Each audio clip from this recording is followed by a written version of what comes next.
kubaho niwe. Uwo ninde? Ni umuganga utibeshya ku ndwara kandi akaba umuti w'indwara zose. Ubwo yatuganaga nta bumuga yadusigiye, yasize atubohoye ingoyi zose. Kubaho niwe.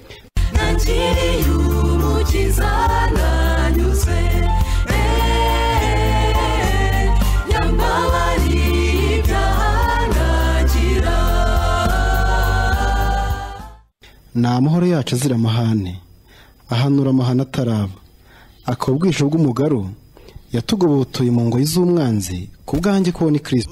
By'ukuri muri uwo munsi ubwo nahuraga na Yesu, simbasha kurondora by'ukuri ubwo numvise meze. Dore urukundo, dore umukunzi, kansiga umukunzi nsaze Satani.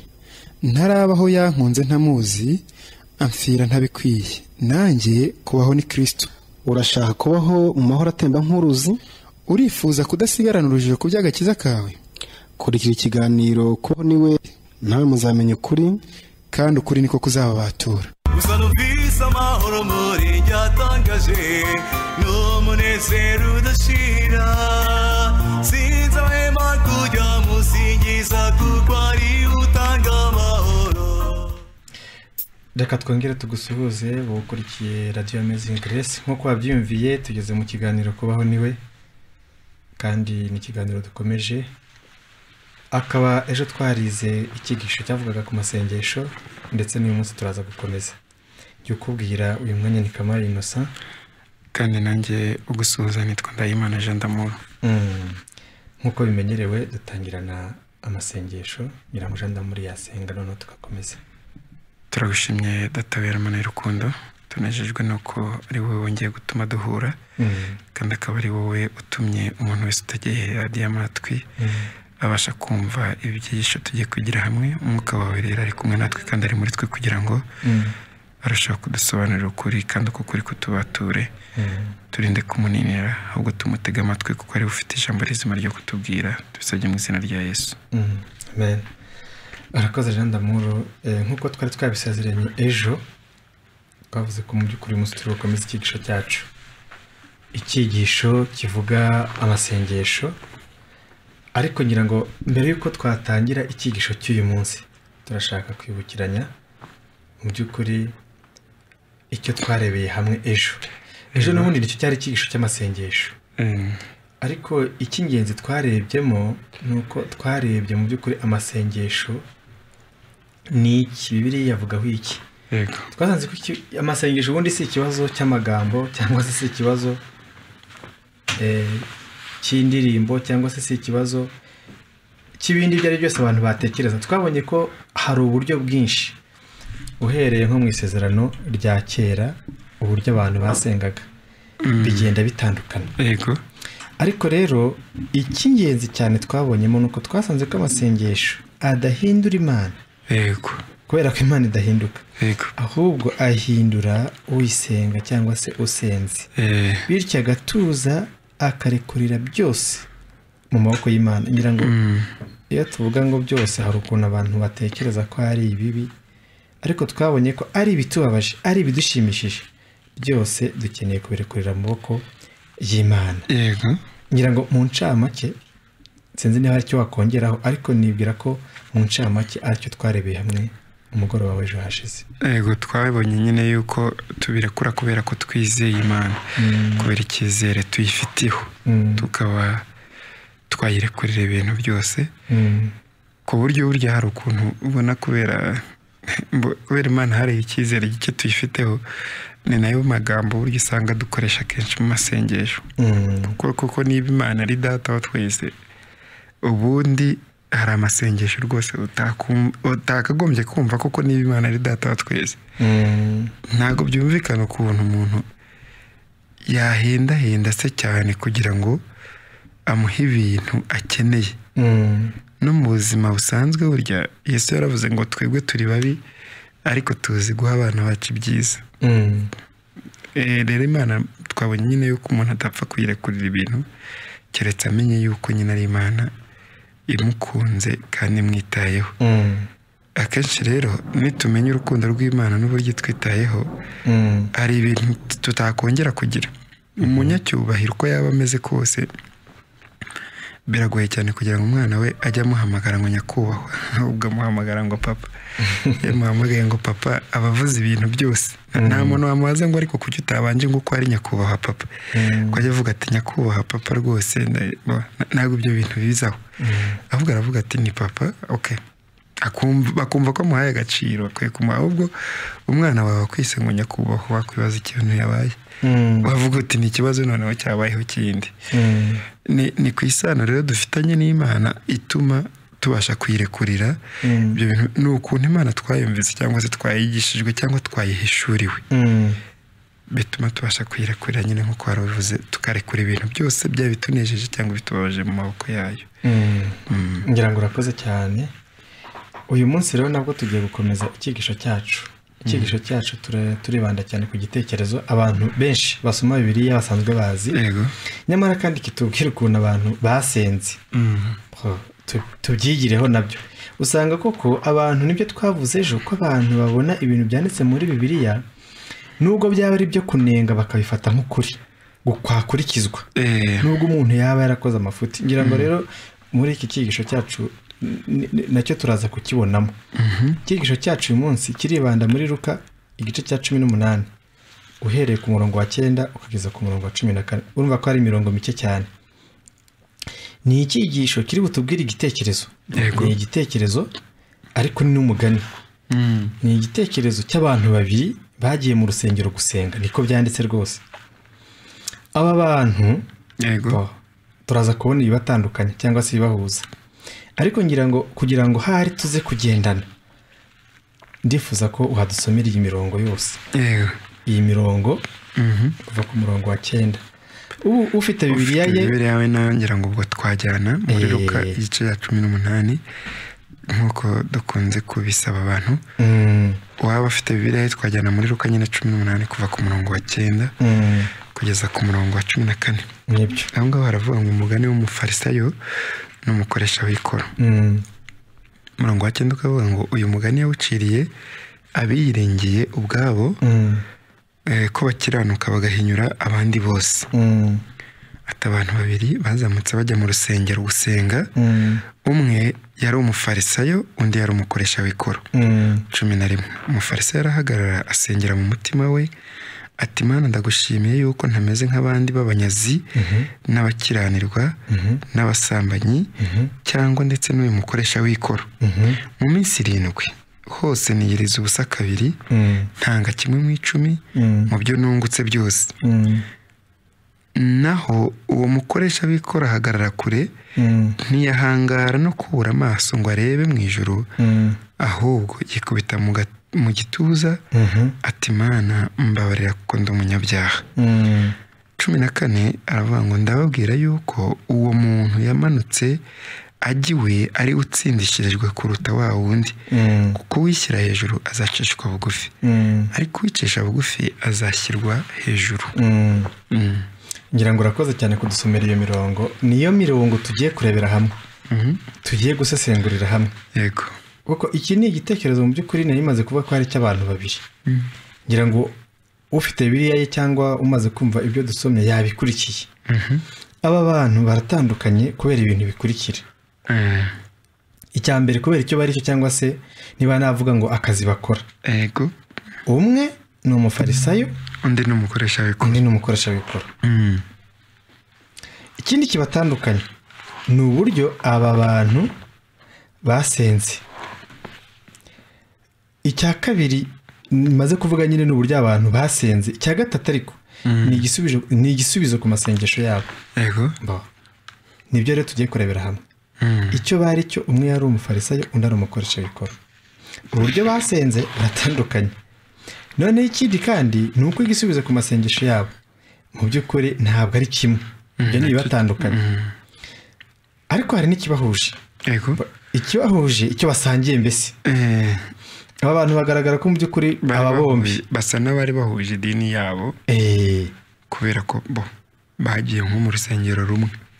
Urebye bahuzaga idini, burya bashobora no kuba bari bahuje bahuje urusengero bizashoboka cyane yuko bari bahuje n'idini ryabo uko ubona bose bavuga ngo barazamutse bajya mu rusengero yego akenshi usanga abantu bajya ku rusengero n'ubundi bakunze gusengeraho bari bahuje rero idini bahuje n'urusengero yego cyakora nanone nubwo Bibiliya itabivugaho byinshi aba bantu usanga ko bari bahuje n'ubwoko yego burya aba bantu bose bari abayuda bari bahuje ubuyuda nubwo umwe yari umufarisayo undi yari umukoresha w'ikoro yego usanga bari abayuda noneho rero reka dusesengure duhereye ku murongo wa 10 usanga Bibiliya iri kutubwira ngo abantu babiri bazamutse bajya mu rusengero gusenga umwe yari umukoresha w'ikoro yego undi yari umufarisayo ariko icyo tubona aho nanone wenda tuvuga ikintu cyari kibahuje wari umugambi yego wo kujya gusenga umugambi nta wundi bazamutse bajya gusenga iki rero ni ikintu cy'ingenzi cyane kuki aba bantu batandukanye kuki turi kuvuga ngo baratandukanye nubwo twagiye tuvuga ibintu batandukanije wenda tuvuze tuti ese umufarisayo n'umukoresha w'ikoro umufarisayo ni muntu ki umukoresha w'ikoro ni muntu ki ngo watubwira ese umufarisayo ni muntu ki umukoresha w'ikoro ni muntu ki ngira ngo akenshi ririya jambo nyine ry'umufarisayo n'umukoresha w'ikoro ryakunze gukoreshwa usanga iyo Bibiliya ikunze kuvuga umufarisayo ikintu cya mbere abantu bagomba kumva abafarisayo bari abantu bari mu muryango w'abayuda cyangwa mu bwoko bw'abayuda cyari igice cy'abantu bari bafite imyumvire yabo bihariye runaka kandi icyo nyine bari izina ry'ubufarisayo cyo ryasobanuraga nyine watandukanijwe n'abandi cyangwa se washyizwe iruhande nk'uko bavuga ati meze n'uwatandukanijwe n'abandi bantu ariko atari uko ari mubi ahubwo akenshi byabaga bigendereye yuko babaga ari abantu bumvaga ko ari beza cyane ku buryo bagombaga gutandukanywa n'abandi ni izina ryari ry'icyubahiro ntabwo ari izina ry'wenda nk'iryo wavuga uti ni umuntu wahinyuwe ni umuntu watakaye inyuma washigajwe inyuma n'amateka ntabwo ari nk'ibyo ahubwo ryari izina ry'agaciro guhabwa agaciro ko yatandukanijwe n'abandi ngo yubahirize amategeko y'Imana ntabwo rero iri jambo risobanuye indyarya nk'uko benshi babivuga ahubwo nyine rivuga watandukanijwe uyu munsi rivuga uburyarya kubera yuko Yesu avuze ati muzabona icyano abafarisayo mwandyarya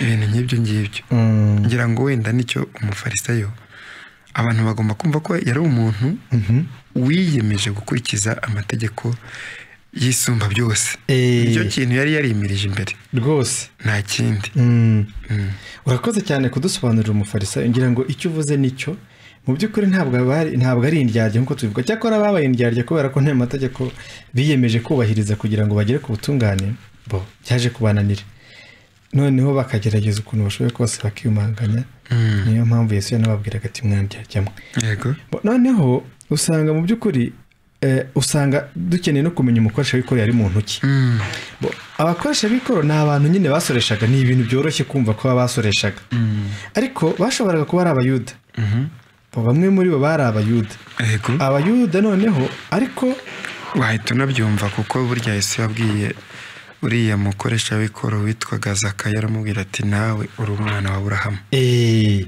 ukuvuga yakomokaga mu bayuda yego urakoze cyane noneho rero tuzirikane ko iki gihe cy'abayuda bari mu ngoma munsi y'ingoma y'abaroma bityo abafarisayo bafataga nk'abantu b'abambutsi ndetse n'abagambanyi kuko bakoreraga abanzi babo ubundi abakoresha b'ikoro usanga abayuda barabitaga cyangwa se abafarisayo barabitaga nk'abanyabyaha inshuro ebyiri kuko inshuro ya mbere abo bantu bakoreshaga ntabwo sisiteme cyangwa se uburyo abantu bakoresha umusoro ntabwo ari nka none abantu bagabanaga ibice bakakubwira ati wenda wowe uzajya gusoresha mu majyaruguru kandi uzaduha intara mbese cyangwa intara urakoze bakanakubwira ati ariko uzazana amafaranga aya n'aya nta bipapuro ntaki uzagenda wowe ku mwaka utuzanire amafaranga angana gutya uwo musoro rero yashoboraga kuwurenza iyo awurenzaga ayarengaga bajyaga mu mifuka ye nicyo bakoraga cyane nubwo abafarisayo bababonaga nk'abambuzi haranamburaga koko yego ariko abafarisayo barabaziraga cyane babafataga nk'abambuzi icyo ni kimwe icya kabiri ariko bakafata nk'abagambanyi kuko bakorera abaroma kandi ari abayuda bakava mu baroma bakajya gukoresha abayuda ikoro kandi abayuda batarishimiraga iyo ngoma. Yego. Iki rero cyari ikibazo, niyo mpamvu Yesu yagarutse kuri uyu mugani avuga aba bantu bombi. Reka noneho turebe gusenga kw'aba bantu, kuko ni nicyo cyigisho cyacu, gusenga k'umufarisayo. Yasenze ati, umufarisayo usomye guhera ku murongo wa 11 ukaza ku murongo wa 12, udukurikiye rwose nawe yumve niba ari isengesho koko. Dusanzwe tumenyereye ko hari ukuntu tuvuga hari ukuntu tuba tuzisengesha ngo rigomba gutangira gutya rigasoza gutya. Gutangira ushima ukaza gusaba hari ukuntu babivuga rwose gutyo. Gutangira ushima ugakurikizaho kwihana ukaza gusaba cyanyuma ndumva iki no kuvuga ngo ibyo ushaka bibeho. No kuvuga ngo utangira waravuze ngo utangira ushima noneho ukihana cyangwa ukatura ukihana ibyaha kuko uba wacumuye kugira ngo amasengesho atagira inkomyi. Noneho batwigishaga isengesho ubundi bakunda kuvuga ngo rifite ibice bitatu nyine. Ndumva wabivuze ntabwo mbigarukaho, ariko reka turebe ukuntu uyu mufarisayo yasenze, kuko twabonye ko bose barazamutse bajya mu rusengero gusenga. Umufarisayo rero arahagarara asengera mu mutima we ati, ubundi tutaranajya mbere ari abantu bavuga bati ubundi gusenga uhagaze ni amakosa cyane, wagombye gusenga upfukamye, udapfukamye ubundi Imana ikaba idashobora kukumva. Ariko uyu mufarisayo aragenda arahagarara asengera mu mutima we, nta n'amagambo yavuze. Bibiliya iravuga ngo yasengeye mu mutima we. Aravuga ati, Mana ndagushimiye. Atangiye nko kundi bari barakwigishije noneho. Mana ndagushimiye. Agiye gushimira Imana iki? Ko ntameze nk'abandi b'abanyazi, n'abakiranirwa, n'abasambanyi, cyangwa ndetse simeze nk'uyu mukoresha w'ikoro. Kubera iki ntandukanye nawe? Aravuga ati, mu minsi 7 hose niyiriza ubusa 2, ntanga kandi 1/10 mu byo nungutse byose. Mbese uyu muntu se ntwari? Urumva ko ari yarageze kure, yari yakataje, babyita gukataza. Nta kintu asabye Imana ariko mu buryo havuga bati orasa ntacyo asabye. Ikintu akoze ahangaha we nuko arase ubutungane bwe. Agaragaje ibikorwa bye byiza pe agenda akora. Ubutungane bwe bukaba bushingiye ku bintu yirinze no ku byo akora byiza. Ibi yirinze ko atameze nk'abanyazi b'abambuzi ndetse nk'umukoresha w'ikoro. Akavuga ati, ariko ngewe dore n'ibyo nkora, mu minsi 7 niyiriza ubusa 2. ngira ngo ubundi Imana yari yaranabahaye kwiyiriza ubusa 1 mu mwaka. Abafarisayo ariko kubera mu mateka ngo bavuga yuko ubundi ubufarisayo bwazanywe bavuye mu bihugu by'ubunyage, igihe bari bavuye i Babuloni. Bivugwa yuko ngo bicaye baravuga bati, rero ishyanga ryose twagiye mu bunyage kubera ko tubaha amategeko y'Imana. None tugize amahirwe turagarutse. Uhereye ubu birabuje, mbese baravuga noneho bagira za kirazira nyinshi cyane. Baravuga bati birabuje. Ni nayo mpamvu burya bafataga itegeko bakagira, mbese bakayifata itegeko mu buryo buri general cyangwa se mu buryo rusange, ariko bakagira n'utundi tw'udetaye.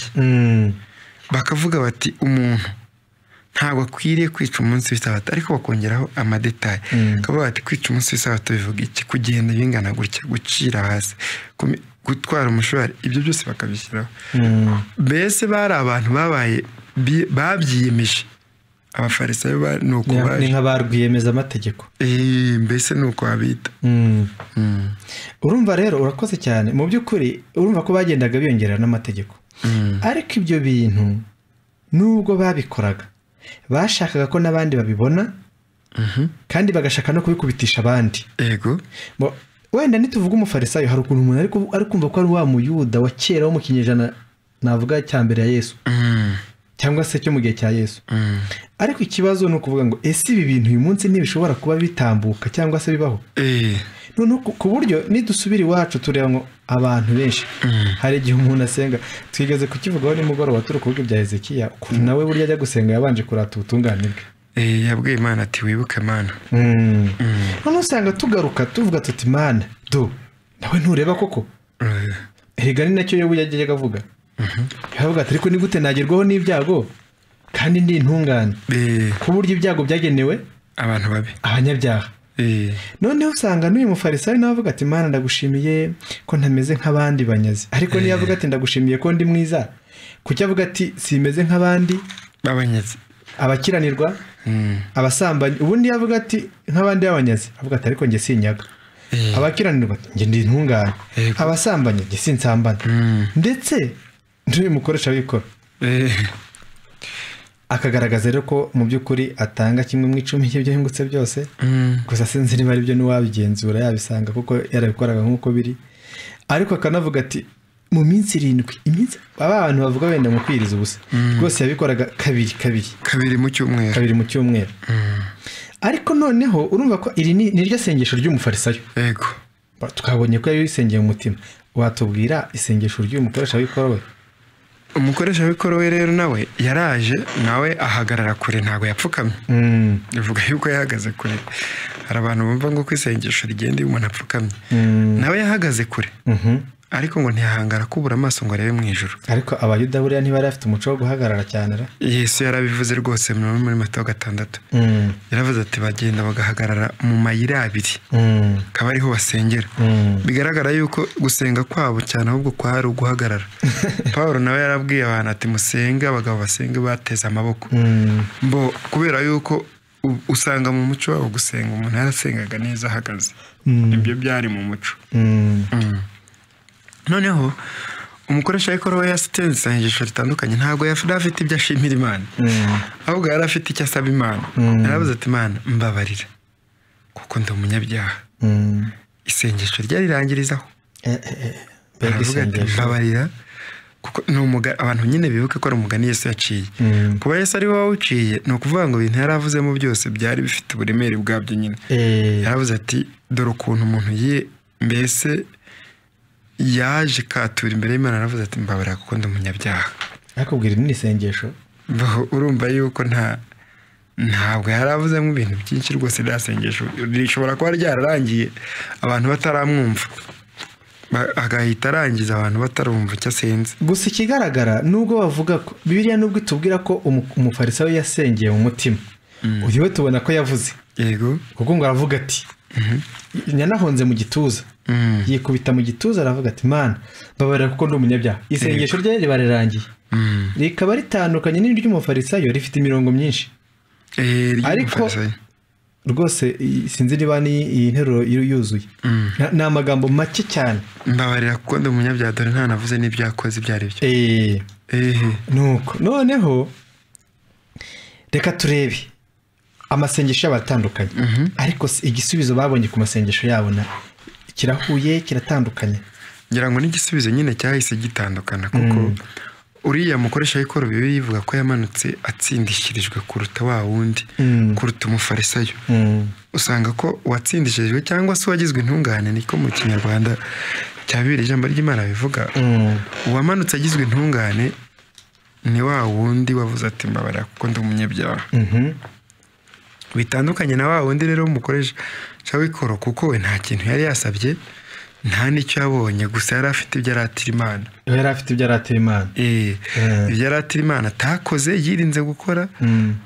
Kandi hari n'abantu babikora, hakaba ariko hari n'ibindi yakoze, ahari wenda n'abantu benshi batakoze. Nicyo ngicyo ngira ngo ahari wenda byatandukanye ibisubizo byabo. Urumva igisubizo ku masengesho yabo, urumva ko umukoresha w'ikoro yaratsindishirijwe, kuko biri yavuga ngo uwo nguwo yamanutse atsindishirijwe umukoresha w'ikoro. Bivuga ngo undi rero nawe yabonye ikinyuranyo. Ariko ukibaza kuki Yesu yaciye umugani kandi akakoresha n'aya magambo. Hari ikintu gikomeye twigeze kuvuga ku mukoresha w'ikoro, ariko ari watsindishirijwe, ariko tureba n'ayo magambo make yavuze.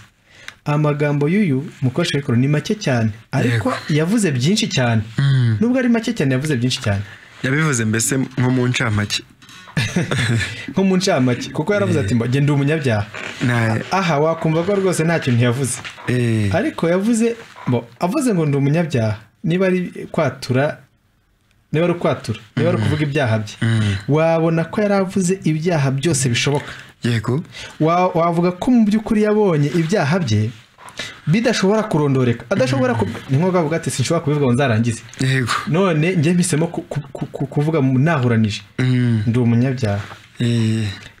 Yumvise ko mu by'ukuri kubivuga neza atagize na kimwe asiga ari ukuvuga ati ndi umunyabyaha, atabicagaguye cyangwa atabidetaye. Iki ni ikibazo rero wenda iyo dusomye muri Yohana igice cya 9 ugahera nko ku murongo wa 38 39 katuvuge 39 usanga hari ikintu Yesu n'ubundi yigishije abafarisayo ariko bananirwa kubyumva. Yego. Usanga ko Yesu yari yakijije umuntu wavutse ari impumyi, bagenda bamutuka wavutse ari impumyi bati wowe ko ninde gukijije. Cyakora ikintu yaje kubabwira avuga ati njyewe ibyo mwavuga byose nubwo ntazi byinshi kuwankijije. Yego. Nzi ko nari impumyi ariko nkaba ndeba. Nyamara abafarisayo ntibemeraga Yesu. Bityo rero uhereye ku gice cya gice navuze cya 9 uhereye ku murongo wa 39 Yesu yari yamaze kuvuga ati njyewe ikintu cyanzanye no guca iteka, abareba bakaba impumyi, abatareba bakabona. Noneho Yesu amaze kuvuga atyo ku murongo wa 39 nyine nicyo aravuze ngo nazamwe muri iyi si no guca amateka ngo abatabona barebe n'ababona bahume. 40 abafarisayo bamwe bari kumwe nawe bumvise ibyo baramubaza bati mbese natwe turi impumyi. Yesu ntabwo yarashishikajwe no kuvuga ngo ni impumyi ni ikimuga oya, ariko yari afite ikintu agendereye cyane. Abafarisayo bahita bitangura bavuga ati nose natwe turi impumyi. Umurongo wa 41 Yesu arababwira ati iyo muba impumyi nta cyaha muba mufite. Yego. Uyu mugani utwereka neza ko uyu mufarisayo atigeze avuga rwose ko ari impumyi. Ibyo ntiyigeze abyemera. Noneho aravuga ati iyo muba impumyi nta cyaha muba mufite. Yego. Ariko none kuko muvuga yuko mureba icyaha cyanyu gihoraho. Kuko Yesu izina rye riravuga ngo azitwa Yesu kuko ari uzakiza abantu be ibyaha byabo. Noneho rero uriya mufarisayo niba tugarutse muri uriya mugani nta byaha afite, nta na kimwe yavuze, nta n'icyo yishinja. Gusenga kwe ni ukwihimbaza. Ariko uyu nguyu umukoresha w'ikoro gusenga kwe ni uguhimbaza Imana. Yego. Kuko aravuga ati muri njye ntacyo nifitemo ariko Mana nta kindi mbabarira, ni wowe wenyine ubasha kunyemera. Ni ikintu rero ngira ngo mu by'ukuri dukeneye kwigiraho. Dukeneye kwigira kuri uyu mugani w'aya masengesho yombi. Abantu baratekereza bakavuga bati ese gusenga no kuvuga menshi ukagira ute, gusenga ni amagambo, gusenga se no kuvugira mu mutima. Si ikibazo cyo kuvugira mu mutima, si ikibazo cy'amagambo, ahubwo ikibazo ni icyo mutima nyirizina. Yego. Umutima uvuga uti ese koko ninde wankiza, ese koko hari cyiza kimbamo. Ngira ngo Yeremiya niwe yagiye avuga ati umutima w'umuntu ushukana kurusha ibintu byose. Yego. Ufite indwara kandi ntiwizera gukira. Ngira ngo nyine n'ikindi kigaragara muri rasengesho urya ry'umukoresha w'ikoro ni uko usanga avugamo ibyerekeranye. Ari ukuntu abantu bakunda kutubwira bakunda kuvuga bati umuntu akeneye kugira ngo asenge nyine yatura ibyaha bye. Hari n'uwakibajije ubushize, hari uwabaje ati ndashaka ko mumbwira ibyo kwatura rero murabona ukuntu uriya mukoresha w'ikoro yatuye bitandukanye cyane n'ibyo dutekereza byo kwatura.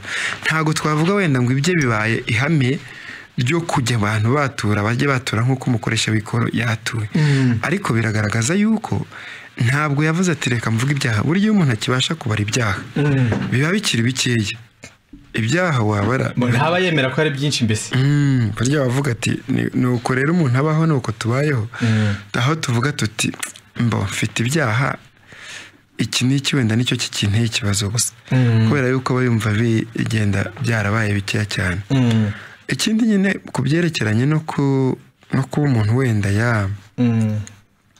yakwihana, hari abantu batekereza bati none se ubwo kwihana mu bigize iki, isengesho ryo kwihana murihinduye mute ko tugomba gusenga twihana ibyaha byacu n'iki byose.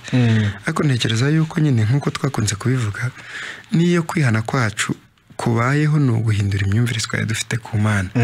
Kandi imyumvire tuba dufite ku Mana igomba gutuma duhinduka mu buryo butandukanye uburyo bwa mbere ni uko niba twakoze ibintu bibi Imana idufasha kugira ngo tubashe kongera kumva yuko itwemera nk'uko yatwemeraga.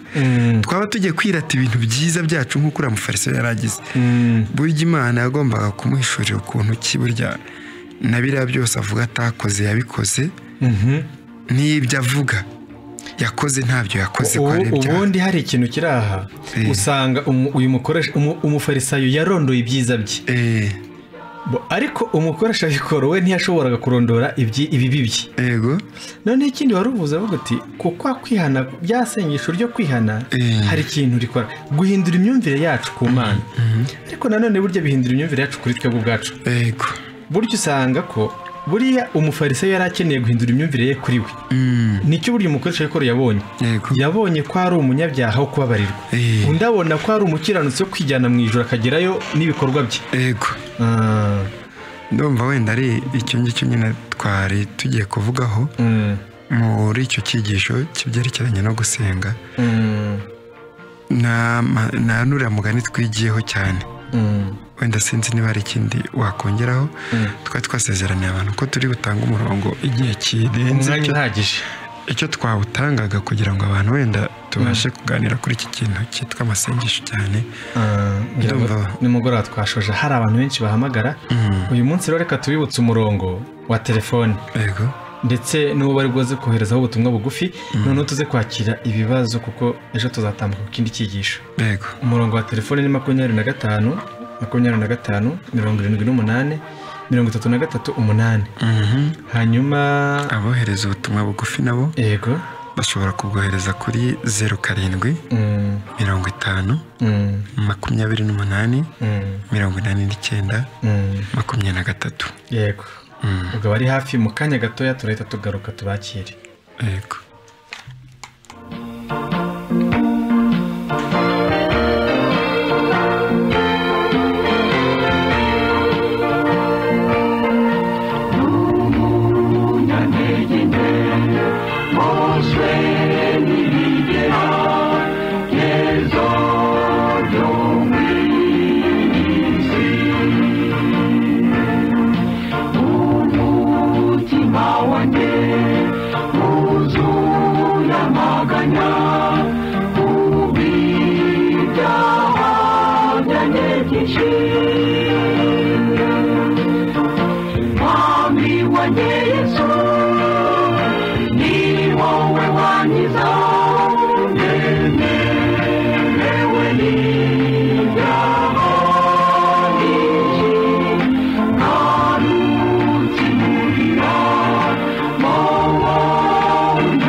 Hello.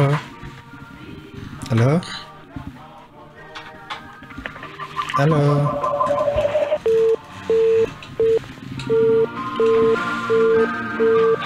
Okay, nkuko dukunda kubivuga umuntu wese wegereye telefone ye byaba byiza ayigabanije cyangwa akaba yifunze wegereye radio rakoze.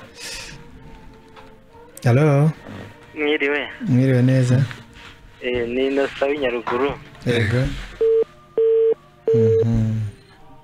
ntabwo tubashe kumvikana ndumva Hello.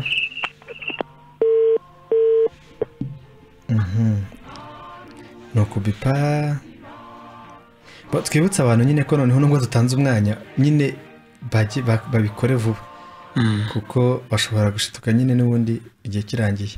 Yego. Hello. Hello, mwiriwe neza. Amakuru yanyu meza. Numvise icyigisho numvise bariya bagiye gusenga bombi. Kiriya gitekerezo cy'abana bo mu rugo. Uriya muntu wagiye gusenga yirata imirimo ye. Noneho haboneka n'uriya wagiye gusenga yibutse abantu mu buryo bamuvuga, yibutse nawe ibyo akora mu mirimo ye n'ubwe uko ari, atangira gusaba imbabazi. Ariko mbona rero uko twatangiye kwiga mu matorero yacu twabayeho, twize bihabanye, twigeze kwiga iriya mana yabaga hejuru y'amazi, twongere twige n'umuntu amaze kuremwa n'uburyo yononekaye, dutangire tumenye uburyo twatangira kwiga imana yacu. Igihe twagira ubuntu twavutse bwa kabiri cyangwa twageze mu butungane, nyumvisha ko aricyo gihe twatangira kumenya yuko tubasha kugira uko duka. Okay, numva hatari ikibazo hatangaga. Numva ari nk'inyunganizi. Hello. Ngira ngo twasoma ariko n'ubutumwa. Hari abantu bari kohereza ubutumwa bugufi, twasoma tugatangira kubusubiza, uje kuri telefone tukamwakira na dukomeza. Yes, hari umuntu uvuga ngo none ko Bibiliya ivuga ngo biragoye ko umukire yinjira mu ijuru kurusha ingamiya, none ni iki Bibiliya yita umukire? Ariko si cyari mu murongora ndumva kitari kirimo byo twigishije uyu munsi, ahubwo hari undi wavuze ngo ariko ubundi kwiyiriza mwabivugaho iki mwebwe? Arashaka kugira ngo tuvuge kwiyiriza, ariko ndumva twanakivuzeho. Ngira ngo twabivuzeho, ariko kandi kwiyiriza ubusa twasanze ko Imana itumva abantu kubera ko biyirije ubusa. Kwiyiriza ubusa byagiye biboneka no muri Bibiliya, ndetse n'uyu mufarisayo tumaze kubona yarabirase. Yego. Ariko nubwo yabirase ntabwo umukoresha ko yigeze avuga ko yigeze nta bintu, ubundi nta rutonde rw'ibintu byiza yakoreye Imana ngo bari mutsindishirize. Ubundi byagombye kuba ari somo ahubwo kuri twebwe.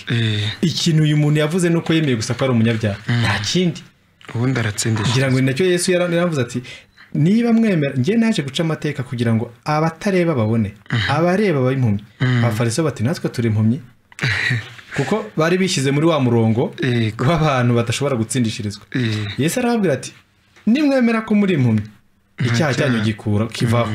Ariko niba mutemera ko muri impumyi, mu yandi magambo, niba mwemera ko muri abanyabyaha, nicyo cyanzanye. Niba mutabyemera, icyaha cyanyu gihoraho. Ndumva ari ibyo bya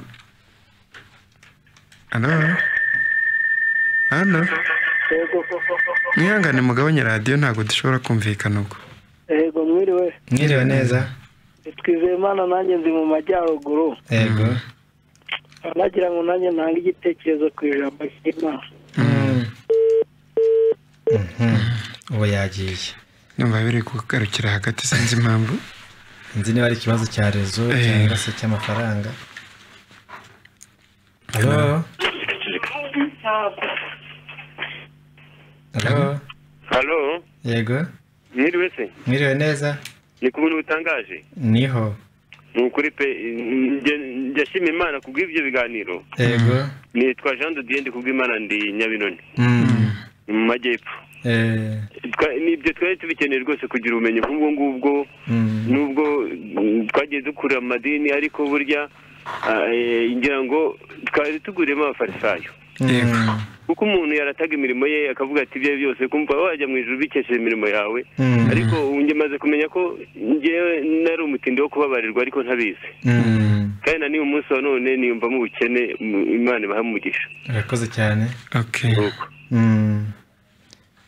Ndumva twasoma indi message wenda ngo ufite akabazo hari wavuze ngo icyo kwiyiriza ubusa, ariko ndumva hari tutari twanakivuzeho. Icyo kwiyiriza ubusa twongeye kukigarukaho ejo, twavuze yuko nk'uko waramaze kukivuga, kwiyiriza ubusa bidatuma Imana twemera, bidatuma n'ikindi cyari cyo cyose. Hari nta faveri biduha imbere y'Imana rwose. Umuntu wiyiriza ubusa niba yumva yashonje ntajya arya, nta kibazo kiri. Hari ukuntu umuntu yiyiriza ubusa akabona nyine ashaka yuko koko Imana ibibona, akumva inzara yamwishe ariko agakomeza agashinyiriza ngo agomba kurangiza umunsi, ngo niba ariye ngo ubwo ababyishe, ngo niba yanyoye amazi, ku buryo abantu bava baterega n'ubundi amasengesho yacu ntabwo ari kumvirwa kuko harimo abaje bariye, umuntu akumva ari bubi inkomyi y'amasengesho y'abandi. Ikindi ntabwo rwose kwiyiriza ubusa ari ihame ririho. Yesu yageze agaye uwo muhango kuntu abantu bari barawugize nabi, baravuga ati abasangwa ntibabasha kwiyiriza, muri Matayo igice cya 9. Ngo maze abigishwa ba Yohana baramubaza bati ni iki gitumye twebwe n'abafarisayo twiyiriza kenshi nyamara abigishwa bawe ntibiyiriza ubusa? Abigishwa ba Yesu ntabwo bigiraga biyiriza ubusa, nubwo ari umuntu ari buhita adahamagara akatubwira ati Yesu yarababwiye ngo bene ubu ntakizwa n'ikindi, akizwa no gusenga no kwiyiriza ubusa. Ariko Yesu arangije amukiza atiyirije atanasenze, nta sengesho avuze, nta nubwo yiyirije kuko yahise amwirukana. Wenda wavuga uti yarivugiye mu mutima isengesho, ariko kwiyiriza ntiwakwiyiriza mu mutima, kugira ngo kwiyirize bakuvuga wari umubiri. Iryo somo naryo tugomba kuryiga nyine uko aryo. Ariko hano haravuze ati Yesu arabasubiza ati abasangwa ntibabasha kugira agahinda bakiri kumwe n'umukwe, ariko iminsi izaza ubwo umukwe azabavanwamo nibwo baziyiriza ubusa. Ubwo rero niba tukiri kumwe n'umukwe ntituziyiriza ahubwo tuzarya. Ngira ngo urakoze cyane, ariko hari n'ikindi kintu burya abantu bavuga kwiyiriza ubusa, hari ikindi kintu nge numvamo. Burya batekereza bavuga ati iyo twibabaje, iyo tubabaje umubiri, niho bavuga ngo iyo tubabaje umubiri mwuka tugeraho, cyangwa se iyo tubabaje umubiri Imana nibwo hari ibasha kutugeraho. Ibyo bintu ubona ko bifite isoko mu gipagani, aho abantu bajyaga bikebagura kugira ngo ikigirwamana kibashe kubumva. Ntabwo rero Imana dusenga ari uko iteye, ntabwo ari byo rwose. Ngira ngo twakomeza tugatambuka. Yego wanyuze muri Ndazeo Galaxy yacu. Yego Deo, wagabanya radiyo ariko. Sasa icyo kiganiro ni cyiza, nanjye cyamfashije bya hatari ndahantu ngenda umukwaferi, ariko noneho bumvishe abo bantu babiri bari bagiye gusenga, ariko noneho burya ubundi Bibiliya iravuga ngo tukajye ikiruta ibindi byose nta garuka abantu batwemera, ahubwo icyiza ni uko amazina yacu twakwibaza tuti ese amazina yacu yanditse mu gitabo cy'ubugingo. Sasa rero tujye dukora ibyiza kubera ari ngombwa, ntitugakora ibyiza kugira ngo twemerwe. Nicyo gitekerezo cyanjye. Murakoze. Murakoze nawe. Navuze ngo wenda tujye twibaza ko amazina yacu yanditse mu gitabo cy'ubugingo, ahubwo yishimire ko izina rye ryanditse mu gitabo cy'ubugingo. Nicyo Yesu yavuze. Timwe kwishimira ko abadayimoni babumvira, ahubwo mwishimire ko amazina yanyu yanditse mu gitabo cy'ubugingo. Atinye kuvuga yuko izina rye ryaba ryanditse wenda mu gitabo cy'ubugingo, aravuga ati ahubwo twibaze niba amazina yacu yanditse mu gitabo cy'ubugingo. Ibyo bintu ntabwo ari n'ikintu cyo kwibaza, ahubwo tugomba kwishimira ko amazina yacu yanditse mu gitabo cy'ubugingo. Yego, reka dusome ubutumwa bugufi. Hari uvuga ati mfite akabazo k'amatsiko, Yesu ko abafarisayo bamubwiye amategeko yemera ko abantu batanga umusoro, arabasubiza ati mufite iki? Bamuzanira ibiceri kugira ngo ndabona nta kibazo yashyizeho. Ikibazo kirahari. Aravuga ati yavuze ko nyine ibya Kayisari ngo bagomba kuba Kayisari, iby'Imana akabiha iby'Imana. None aravuga ati iby'Imana Yesu yavugaga ni ibihe? Nicyo kibazo abaje. Nicyo kibazo mbese afite cyo kuvuga ngo mbese ngo iby'Imana ngo ni ibihe. Ariko abaza kino kibazo yarakwiye gusoma neza, usanga ubundi ni umutego. Ubundi banabivuga neza ko bashaka kumugerageza, kubera ko bashaka kumuteranya n'Abaroma. Bo ubwabo ni uwo mugambi bari bafite, bakavuga bati reka tuze kureba arahaza guhakana umusoro, baraba bamubonye navuga ko anawemera, natwe turaba tumubonye, natwe nawe abaye umugambanyi. Noneho bituma rero Yesu avuga ati okay, ubundi mukoresha icyo mufite ni igiki? Aravuga bati mukinzaniraho.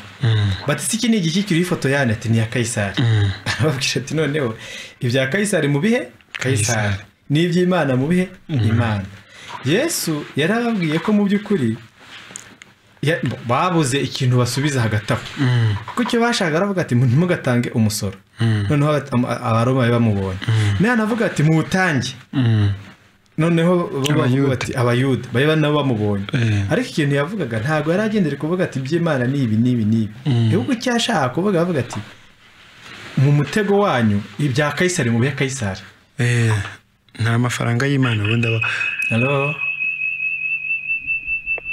Halo ihangana ugabanye radiyo rwose niba uhamagaye. Harakuna abantu bashaka kwiyumva.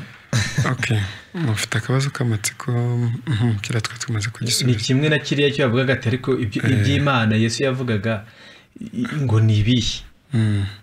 Bo hari n'ukuntu banatekerezaga ariko burya kwenda nacyo tukikarukeho. Hari ukuntu batekerezaga ko bashobora gufata ifeza bakavuga erega n'ubiriho baravuga bati impuzane mbo. Hari icyo bita amafaranga y'Imana. Imana yigeze ikora amafaranga. Nta mafaranga y'Imana abaho. Amafaranga ni Kaisari tugomba no kwega Kaisari. Ngira ngo twakomeza hari niba arisobanukirwa yabyumvise. Allo? Yego. Mwiriwe neza. Yego ni ukuri bwa. Ibiganiro byanyu byatunejeje cyane.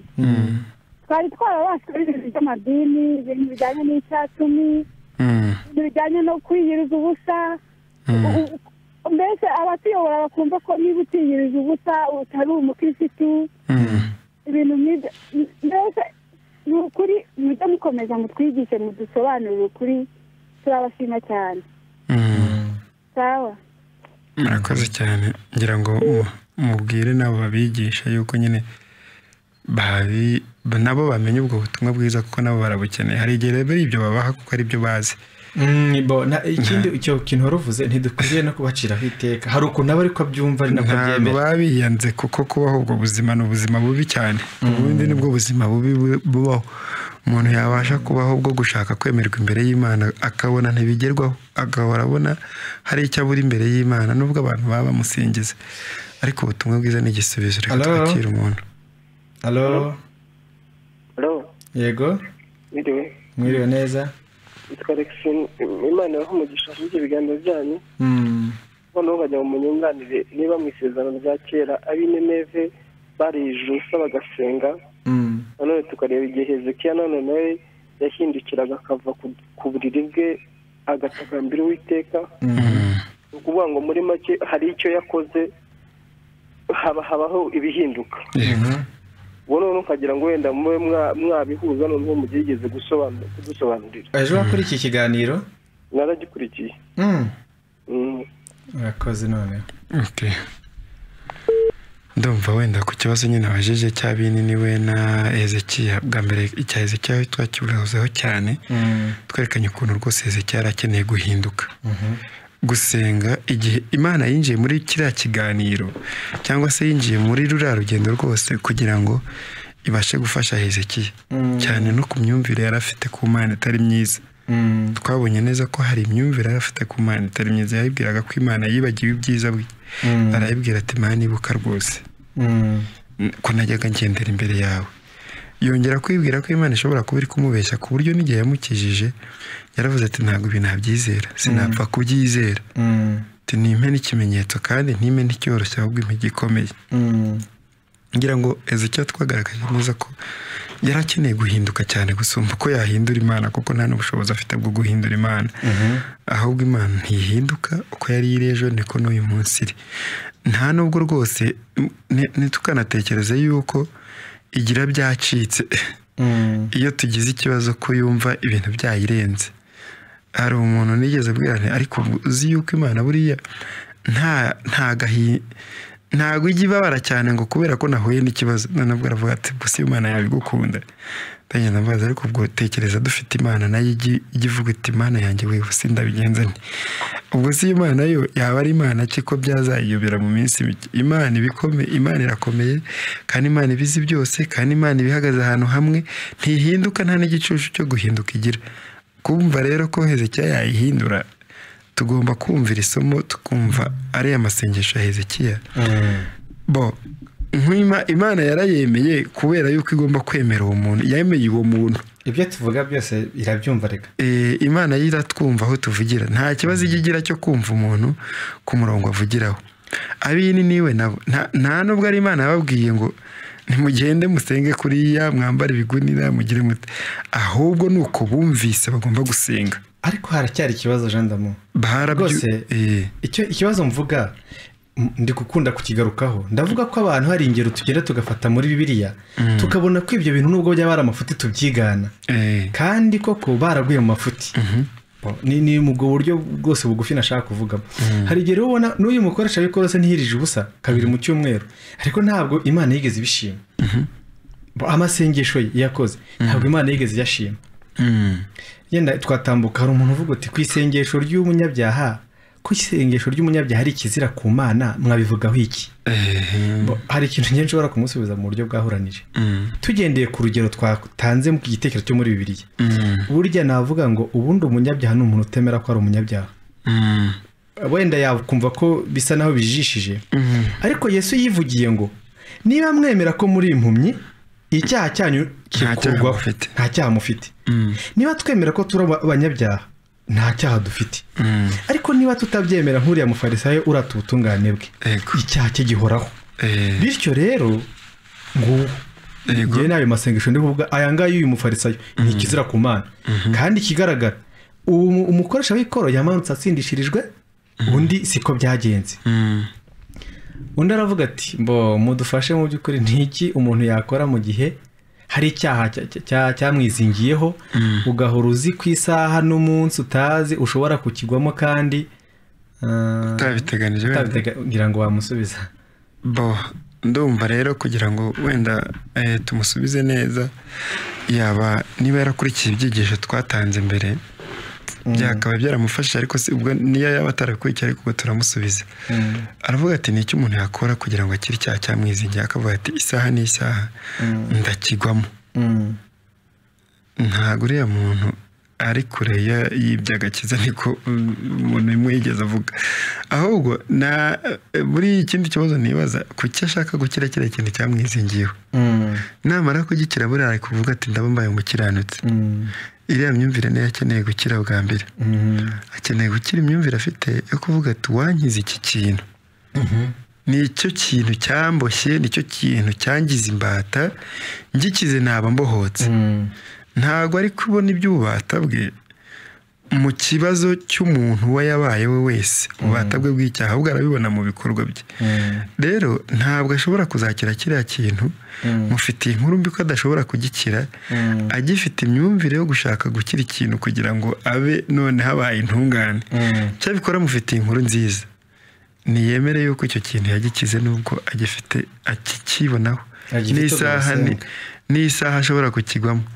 nagenda abwira Imana ati ndagushimira yuko wankijije iki kintu niba yarumvise ubutumwa bwiza ubundi abeho rwose avuga ati iki kintu naragikize nta kibazo ngifite cyacyo impamvu yose y'iriya ntambara azahoramo bishobora yuko iriya ntambara yanafite ituruka ku Mana kuko Imana ntabwo ishobora kwemera yuko ageraho avuga ati noneho ibintu narabitsinze ibintu ni sawa ahubwo buri gihe cyose tugomba kubaho kwa Kristo niba yumva ko kiriya kintu nagikira azaba abaye umukiranutsi ntabwo Imana izamwemerera ko agikira ngira ngo noneho twakomeza rero twakwakira kuri telefone alo nagira ngo musobanurire aho nasomye mu byakozwe n'umwa aho abigishwa biyeje ubusa bagasenga bakarobanura bari nabo na Pawulo bakabohereza yego ahari kwiriza ubusa byaba ari icyaha ntabwo aricyo twavuze batubwira n'uwo murongo tukanawusoma yagiye ngira ngo ntabwo twavuze ko kwiriza ubusa ari icyaha ntacyo twigeze tuvuga numva yaba tugeze neza hari undi muntu wanditse reka twakire umuntu kuri telefone halo ni John bakundukizeho ku Ruheru yego agira ngo mbabaze ari uwo mukoresha w'ikoro n'uwo mufarisayo ubwo bahavuye bamenye igisubizo cyabo ndumva murakoze cyane nawe urakoze Bibiliya ivuga yuko nyine ari umugani Yesu yaciye kandi uwo mugani warangiye yerekanye utsindishije uwo ari we ko ari umukoresha w'ikoro niko twasomye imirongo iheruka ya 11 na 12 havuga yuko uwatashye atsindishirijwe ari umukoresha w'ikoro. Icyo gisubizo Yesu aragitanze.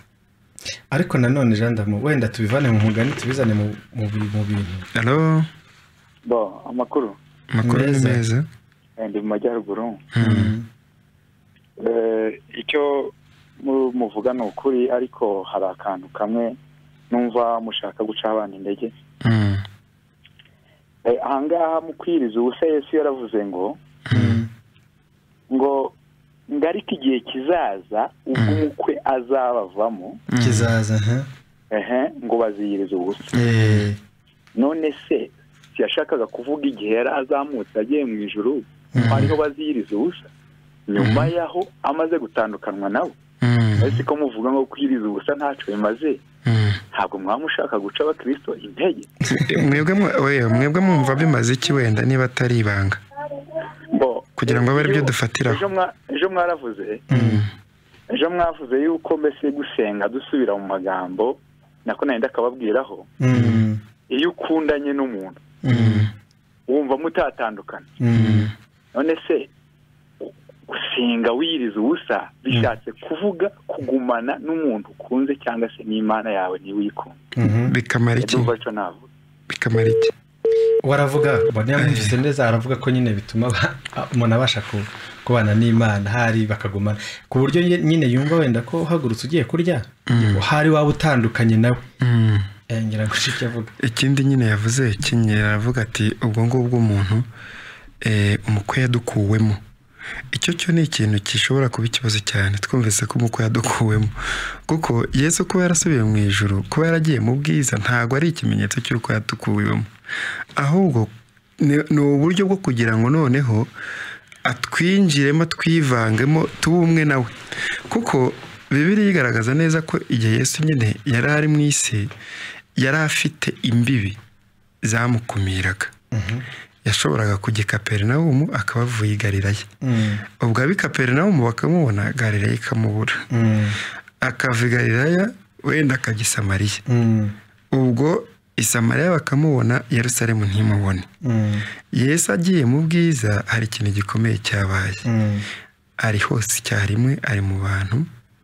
Ntabwo rwose dukeneye Yesu cyane wo mu butumwa bwiza bwa Matayo na Mariko nk'uko dukeneye Yesu wahindutse umwuka. Bibiliya iravuga ngo aho umwuka w'umwami ari niho haba umudendezo. Umwami ni umwuka, aho umwuka w'umwami ari niho haba umudendezo. Urwami rw'Abakorinto igice cya 3:17. Kristo rero Paulo yongeye kwandika aravuga ati Kristo uri muri mwe kubw'umwuka mwahawe. Abaroma igice cya 8:10. Ntabwo Kristo turi kure rwose, ntabwo yadukuwemo. Ariko tunabyumve Yesu agiye kugenda yaranavuze ngo yaravuze ati ndi kumwe namwe iminsi yose kugeza ku mperuka.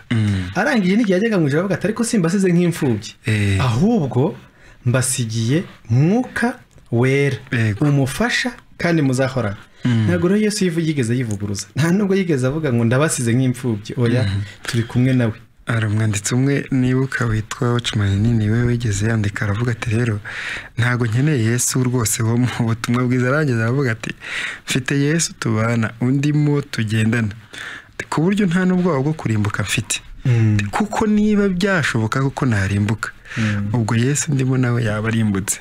Rero nta kibazo cyo kurimbuka na kimwe mfite cyari cyo. Kumva ko Yesu turi kure ni ikindi kibazo gikomeye. Undi ati ndi Innocent, ibiganiro byanyu ni byiza cyane. Hari abavuze ati ariko gutura amaturo no gusenga uhigira Imana imihigo byaba bifitanye isano? Ni Kalisa Nyanza. Ndumva wenda gutura amaturo no gusenga uhigira Imana imihigo ntago ari ibintu numva byaba ari bimwe. Ari ugusenga no gutura amaturo akaba no guhigira umuhigo Imana, ndumva utabifata ngo kimwe n'ikindi. Oya, ariko hari ikintu wigeze kuvugaho, hari umuntu washubije yabazaga ibintu byo gutsindishirizwa ku mukoresha w'ikoro ngo mbese bavuye ngo babimenye. Ariko hari ikintu nshaka kuvuga, niba twaratsindishirijwe n'ubuntu bw'Imana, hari ikintu Bibiliya ivuga mu Baroma igice cya 5. Abaroma igice cya 5 umuntu ufite Bibiliya yaharambura. Ngiye numva rwose umuntu ashobora yatsindishirijwe arabyumva, arabimenya. Yego. Kubera ko niba atari ikintu ariko umuntu ari kwihangamo, kubera ko hari ikintu Bibiliya ivuga mu Baroma igice cya 5 ikintu cy'ingenzi cyane haravuga ngo nuko rero ubwo twatsindishirijwe n'ubuntu kubwo kwizera dufite mbese n'umurongo wa mbere yego haravuga umutwe w'amagambo ngo amahirwe azanwa no gutsindishirizwa no kwizera ngo nuko rero ubwo twatsindishirijwe no kwizera dufite amahoro ku Mana dufite amahoro ku Mana. Hari n'indi birakomeza uzabishaka azabisome. Ngira ngo ikintu nyine akeneye kumenya ko yatsindishirijwe. Nta kindi. Ntakeneye kujya ku musozi, ntakeneye ikindi cyindi, akeneye ko gusa amenya ibyo bintu bikamubatura. Ndatindiye Innocent, ibiganiro byanyu ni byiza cyane, none nkaba nifuza ko mwampa umwanya mwampa ubusobanuro bwagutse mu isengesho bw'isengesho par référence de la Bible. None kubasengera ibiryo ngo Imana ibyeze byo byaba bifite ubuhe busobanuro? Ese umuntu yasengera ibiryo mbere yo kubirya cyangwa nyuma yo kubirya? Murakoze kandi dukomeze kwishimira agakiza twaboneye muri Kristo. Ndumva ari ikibazo nyine yabajije kirekire. Ngira ngo amasomo yose twarayasomye ya Bible, sinzi niba ashaka ko tuyasubiramo, ariko wenda ku kibiryo yavuze isengesho ryo kwezi ibiryo no kugira ute bo nibyo koko Paul yavuze ati byose byezwa no gusenga, ariko naiba tusenga isengesho ryo kugira ngo Imana ngo ihumanure ibiryo ngo ibikuremo amibe bikuremo inzoka n'ibiki byose biba birimo, ntago byo by'Imana. Ndibaza ko ibyo ngibyo Imana itabikuramo, ntabyikuramo. Nge nibwira ariko hari abantu hari icyo twigeze kuvuga kwisengesho hari nk'ibice birigize, ari uburyo bwinshi. Twabonye uburyo umufarisayo yasenze, twabonye uburyo umukoresha y'ikoro yasenze. Niba usengera ibiryo ushobora kuvuga ati Imana ushimwe ko numbonye amafunguro. Iryo ni isengesho ngiye niko nabyumva, kuko nshatse kumunyuza namubwira nti reka uzafata ibyo kurya bo ubu se nkizemwe aside ukavuga ngo Imana ibyeze, wabirya n'ibiryo bigutwara? Oya, no kubyeza rwose ntago bibiriya bintu Imana iza gukuramo imyanda ngo dore maboko yabitetse yarariho imyanda. Araho nta mibe twakongera kurwara, kandi turya dusenza, ariko usanga mu bihugu byacu buri gihe abantu bose barwaye za mibe zenda kwica abantu. Ikindi abantu bo mu bihugu biteye imbere ntibarwara mibe, buri Imana yaba yumva amasengesho yabo kusumba twebwe. Abantu nibagira isuku, bagire ibyo kurya ibintu bitunganye. Ndibuka hari impaka zigeze ziba mu idini rimwe, abantu bavuga bati guteka amazi ni icyaha kubera yuko bituruka ku kutizera. Umuntu abagaragaje ko amasengesho nta mbaraga afite zo kweza ibintu. Rwose ibyo bintu ntabwo ari byo. Tujye tunywa amazi atetse, ibyo gusengera ibiryo Imana ngo bigeze ahubwo aba ari twe wenda yeza, nicyo twavuga. Naho ibyo kurya byo ubundi ngo kubisengera mbere yo kubirya cyangwa nyuma yo kubirya, ushatse babisengera rwose utaranabiteka, cyangwa ukabisengera wamaze kubirya. Hari igihe umuntu yigeze akubita umwana ngo nacira ibiryo ngo abiriye batarasenga. Ibyo bintu birimo ubupagani bukabije cyane, ntago ari ibintu biri byo pe. Ibyo byo kuvuga ngo ntago ngo yamaze no kurya ngo ntimwongere gusenga, bisa naho umuntu yaragiye gusenga kubera yuko umuntu atararya, nkaho nyuma yo kurya usenze isengesho ritakumvikana. Nanjye mbona kwatura nge ntabyemera neza, kuko umuntu wibuka ibyaha bye uwo ntaba ari umunyabyaha, kuko handitswe ngo n'intungane bwira 17. Sindabona rirasoma muri Bibiliya cyo bikora iryo ntaryo nzi. Bibiliya aho nayisomeye hose numva rirasoma ritari muri Bibiliya, suko ntararibona nuko nzi ko ritarimo, ahubwo kwatura yatanga nawo umurongo kwatura nyirizina nuko twigishije. Umuntu yaravuze ati ngirira imbabazi kuko ndi umunyabyaha. Uriya yari yatuye, ntacyo yarashigaje, ntacyo asigaje inyuma, nicyo twavuze. Naho umuntu bitandukanye, ariko wenda randamo bitandukanye no kuvuga ngo Mana mbabarire kuko wenda ndi umusambanyi. Burya iyo uvuga ngo ndi umusambanyi hari ikindi kintu uvuze, uvuze atari ko sinica. Niba ari aho wagarukiye uravuga uti sinica. Niba uvuga uti Mana mbabarire ko mbeshya, uravuga uti ariko ubundi nubwo mbeshya sinsuzugura. Yego. Ku buryo niba uvuze nk'ibyaha 5 hari ibindi bintu uvuga uti ibyo utavuze ubushimangiye neza ko mu by'ukuri ibyo ngibyo wabikiranutsemo. Yego. Bityo rero hari ukuntu uvuga uti none nakiranutse 50%, wenda hasigaye indi 50 cyangwa 60%, nkiranirwa 40. Nicyo cya kindi umuntu ahora muri urwo ruziga ashaka kugira ngo yuzuze. Nicyo kibazo rero gikomeye cyane. Okay, undi yavuze ati hari abantu benshi baba i Kigali baza mu ngo z'abantu bakavuga ko Imana bavugana n'Imana hanyuma bakavuga ko bababwira ibizababaho. Abo bantu mwavugaho iki? Ngira ngo ntago biri mu kigisho cyane twavuzeho cyane. Twavuze ku by'amasengesho. Aho mperutse gusengera numva hari gushimwa uburyo bakoze mu cyumweru. Abatandukaniye he n'abafarisayo? Niba bari mu gushima imihigo yabo bagezeho, nta kibazo ndumva birimo. Ikibazo ni ukubishima imbere y'Imana, bavuga bati kumva ko hari uburyo bibatunganije, kugize umutoni imbere y'Imana. Ni Clementine, ndabasaba ko mudusengera kubw'ikigeragezo cy'amagambo kimazemo imbaraga. Nimumfashe, murakoze, Imana ibahe umugisha. Uravuga ngo umutubwi ngo ndi muri Nyabihu, ndi umuririmbyi. Uriya muntu akaba afite ikigeragezo cy'amagambo, avuga amagambo menshi, akavuga ati tumusengere. Ariko nicyo turi kuvuga, turavuga tuti wenda ubwo arumva ko ikibazo afite ari ukuvuga amagambo menshi, ubwo ibindi arumva ko yabirangije.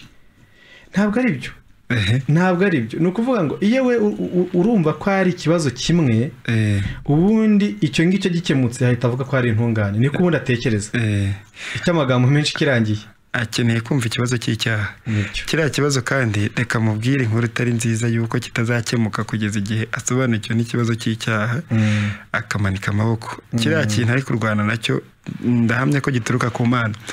Ngo umushonji, hari umuntu watanze neza nziza cyane, aravuga ati umushonji bamushyize muri sitoke y'ibiryo yaba agisaba iki? Ko twashyizwe muri Kirisito urimo imigisha yose. Dinosquare ndi Nyanza i Busoro. Ariko hari n'uyu muntu nyine uvuye amagambo mugani, hari ukuntu wenda yafite ikibazo wenda cy'amagambo avuga cyangwa se cy'amagambo bamuvuga. Usanga kuko ni Clementine n'umukobwa, usanga hari ibyo bibaho. Rwose akwiriye gutuza. Ibyo abantu bavugaho bazahora bivuga kugeza isi irangiye. Aravuze ati mwatubwira aho muteranira. Kuko ibyo muvuga ari ukuri pe. Aratekereza yuko wenda buriya tubivuze kubera tubikuye kubera aho duteranira, ashaka nawe kuzaza guteranirayo. Ndumva hari wenda twazamusubiza, nasanga ntaho dugira duteranira buriya biragenda gute? Ariko duteranira na ubuse ntitwateranye. Ndumva twateranye aha, reka tumubwire ariko duteranira. Ndumva atari ikibazo. Duteranira ahangaha kuzageza kwa gatanu, tuzaba turi ahangaha mu masaha kuva saa 2 kugeza saa 3. Hari n'ahandi duteranira ku maradiyo, ngira ngo nibyo byoroshye kuko ntari muri Nyabihu yazatugeraho bimugoye. Ariko duteranira no ku Isango Star kuva kwa gatandatu no ku cyumweru kuva saa 1 kugeza saa 2. Kuri Contact naho hari igihe tuhateranira ku cyumweru kuva saa 12 kugeza saa 1 cyangwa se bigakomeza bikageza saa 2. Ngira ngo aho ngaho hamufasha. Mutubwire ikigisho cyeje turaza kucyabwira.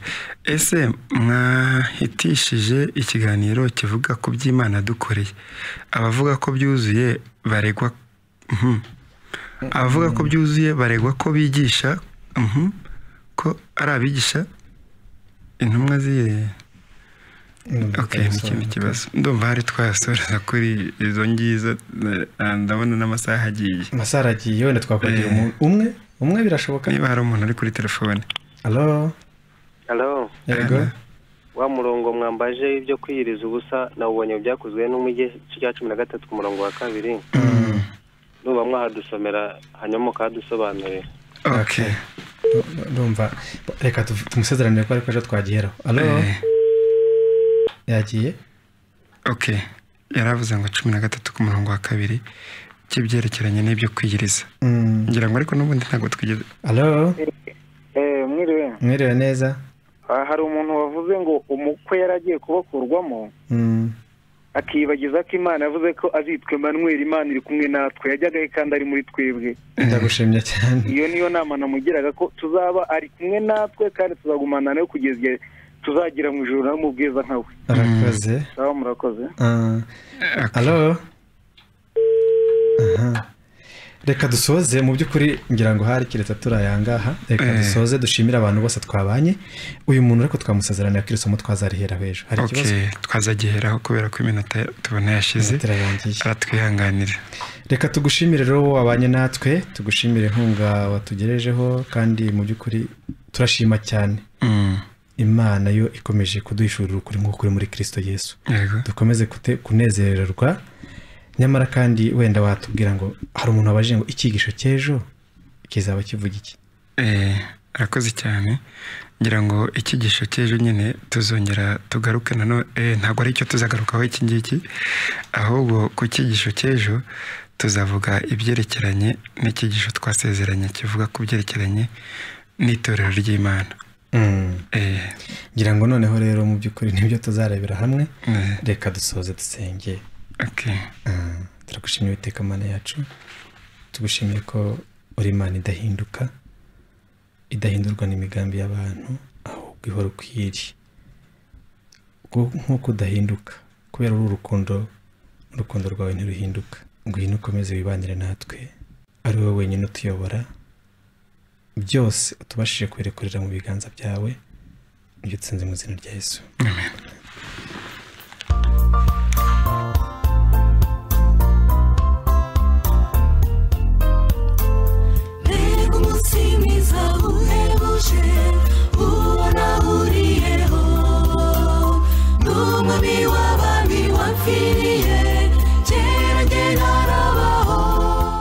Kubaho niwe uwo ninde ni umuganga utibeshya ku ndwara kandi akaba umuti w'indwara zose ubwo yatuganaga nta bumuga yadusigiye yasize atubohoye ingoyi zose kubaho niwe